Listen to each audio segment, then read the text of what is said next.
Laterbiokoshie, nearly 24 hours on, describe the scene for us.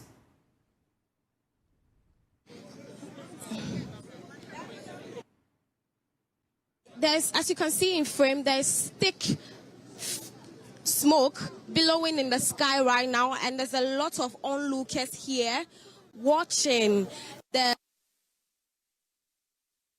these firefighters in trying to douse the flame. Like you rightly mentioned, when we earlier spoke to the fire officer, Dr. Rashid, he mentioned that because of the materials that were being kept in the warehouse, which are wares from China, it was very difficult to fight this fire since it started last night. And so the excavator he mentioned has actually arrived, and then what it does is to dismantle the products on the floor and then they turn off the fire. So this has been going on for hours now. When we spoke to the firefighters,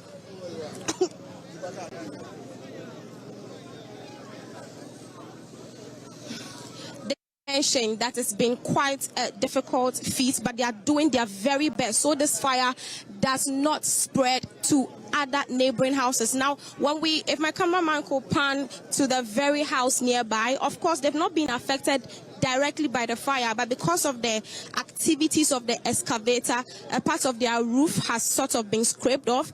In short, to our senior police officers who have arrived here, we are currently walking in some, remains of shoes and slippers for children, adults, all sorts of footwear.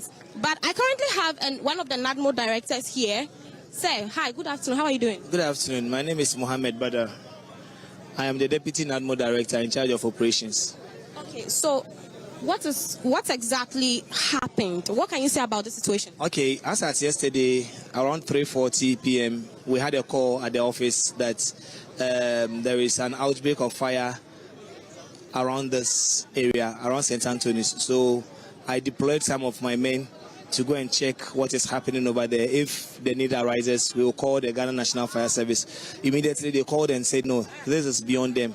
So they called me, and I called on Ghana National Fire Service, which is their central command number, which within about 5 minutes they go here. So when they go here, they see that no, this situation is more than one tender. Because I see 3 tenders here. So yesterday, as at that time, we received more than 7 tenders here. They tried their best. So I recommend Ghana National Fire Service. They've done very well. Okay. We heard 2 people have been injured. How true is that? Yeah, it was they fainted. So they are the fire service officers. Because of the smoke, and then they tried to go inside actually, and then one person fell from the top, but he has been admitted. He's currently at the hospital, and then 2 of our municipal guards too had casualties. But currently, we've not received any person or residents being injured or something. The only thing we know is one pregnant woman, because of the flames that entered her. She has also been admitted at the hospital. So. Okay, but what exactly started this fire? All right, for now we can't say this is the actual thing. Everything is with the Ghana National Fire Service, and they've not been able to disclose it yet. We are waiting for them. After everything is done, before we can say these are the causes of the fire. So currently, we are on standby, doing what is needed. As you can see, the damages, everything is gone. There is nothing that we can say it is recovered for them to take it, right? So 2 houses, or I can say 3 houses, is partially burnt. You understand? And then we can recall that initially we thought it was 2 cars, but when we entered inside, we know it is only a car that is burnt inside there, totally burnt. There is nothing that can be taken from the car. You understand? So far, that is what I can report. So it's 1 car, every other thing, and I see some buildings are affected, not directly by the fire. It looks like the excavators caused this thing. That is what I said, partially burnt. The building behind this one is a house that the Chinese also use that one as a warehouse as well. They also reside in it. Aside that one too, there is a house after it. That one too is someone's residence. You understand? That one too is partially burnt, and then This one too is a warehouse. That was former St. Anthony's School. That one too is a warehouse for the same people.